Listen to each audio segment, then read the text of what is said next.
अब आपको दिखाते हैं नारी के नाम पर पक्ष विपक्ष काम पर। महिला आरक्षण बिल गिरने से यूपी की सियासत भी गर्मा गई है। सीएम योगी आदित्यनाथ और समाजवादी पार्टी अध्यक्ष अखिलेश यादव आमने सामने आ गए हैं। सियासत चीरहरण बनाम लक्ष्मण रेखा पर पहुंच गई है। ये लड़ाई 27 के लिए कैसे आधी आबादी को साधने पर आ गई है, ये रिपोर्ट देखिए।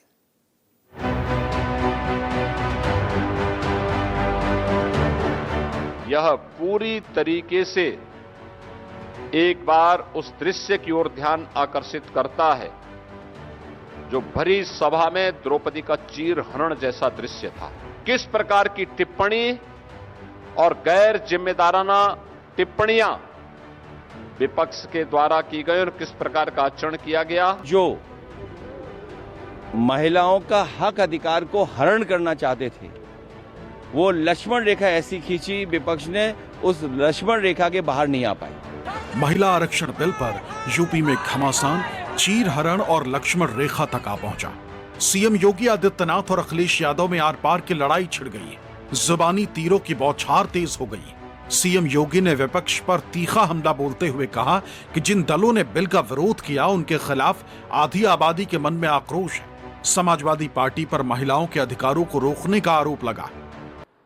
टीएमसी, डीएमके और अन्य उन दलों का जो इस पाप में भागीदार थे, उनके प्रति आधी आबादी के मन में यह आक्रोश आज देखने को मिल रहा है कि कैसे एक और प्रधानमंत्री जी के द्वारा उठाए जाने वाले एक एक समाज के, देश के हित में जो कदम उठाए गए हैं, उन कदमों में कैसे बैरियर के रूप में और उन कदमों को आगे बढ़ने से रोकने के लिए इंडी गठबंधन किस हद तक जाकर के षड्यंत्र करता है।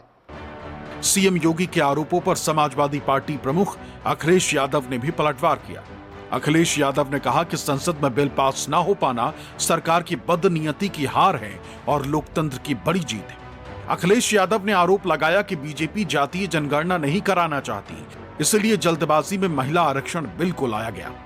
इस संशोधन के नाम पर जो जल्दीबाजी दिखा रहे थे, दरअसल उसके पीछे भाजपाइयों की मंशा ये थी कि जनगणना न करनी पड़े, क्योंकि जनगणना हुई तो जातिवार आंकड़े भी देने पड़ेंगे और जातिवार आंकड़े भी देने पड़ेंगे और जातिवार आरक्षण भी देना पड़ेगा।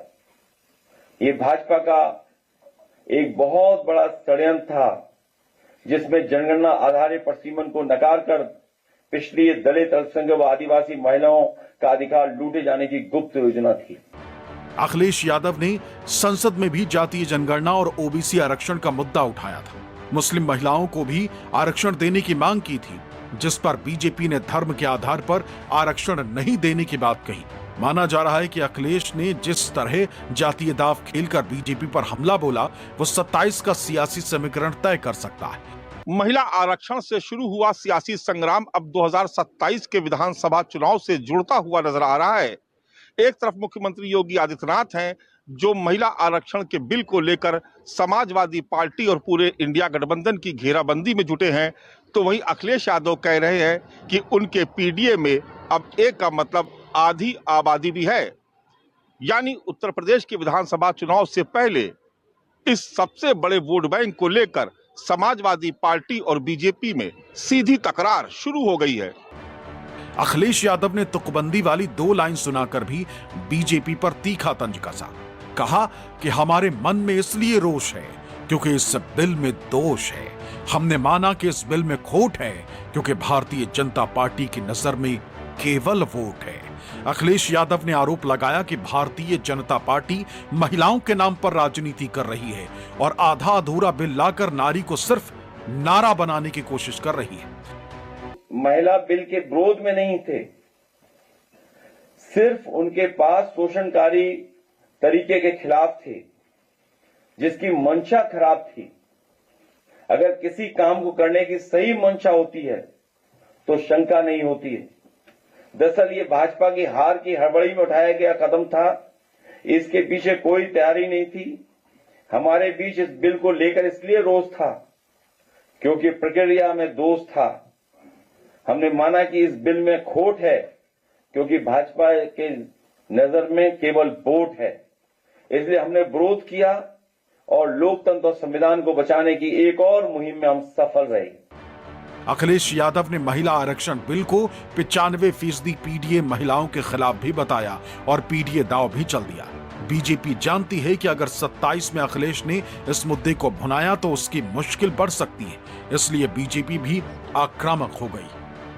कांग्रेस, सपा और एनडी के जितने भी अलायंस है इस बात से वो डरते हैं कि जिस दिन घर की महिलाएं आगे बढ़ेंगी तो परिवारवाद का अंत हो जाएगा। इस नाते इस बिल का विरोध कर। जहां तक मुस्लिम महिलाओं का सवाल है, ये बाबा साहब की बात करते हैं और बाबा साहब भीमराव अंबेडकर के संविधान द्वारा ही कहा गया कि धर्म के आधार पर आरक्षण नहीं हो सकता है। इस विषय को उठाते हैं ताकि किसी तरह से महिला आरक्षण बिल टले।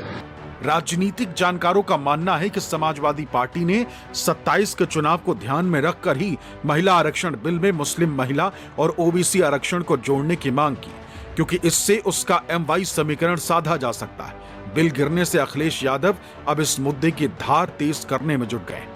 लखनऊ से मानस श्रीवास्तव की रिपोर्ट, न्यूज़ 24।